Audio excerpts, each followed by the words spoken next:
नमस्कार, श्री स्वामी समर्थ सगळ्यांना. सो आत्ता आपला स्वयंपाक सगळा तयार आहे आणि मनीषा मॅडम येत आहेत चपात्या बनवायला. पण आता तिला यायला किती वेळ लागतो हे सांगू शकत नाही. मी आत्ताच भात झाला आहे, पातळ आमटी झाली आणि मस्त अशी वांग्याची भाजी केली. तर सकाळपासून खूप टेन्शन आलं होतं, पण स्वामींच्या साथीने मी सगळे माझे प्रॉब्लेम सॉल्व करत असते.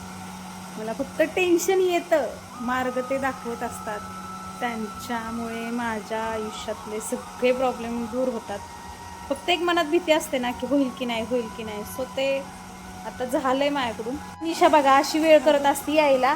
आत्ताशी आली हो काही. आता हिथनं मी मोटर बंद करणार, ही चपात्याचं पीठ भिजवणार आणि चपात्या बनवणार. मी ती टाकी भरली, मस्त पाणी भरतं पावसासारखं, खूप छान वाटते. आणि सगळा इथला व्ह्यूच एक नंबर आहे ह्या वेळेला, म्हणजे 7-8 वाजता मस्त वाटतं पूर्ण. मस्त असते आता थंड हवा सुटलेली असते, गर्दीचा त्रास होत नाही बऱ्यापैकी इथं.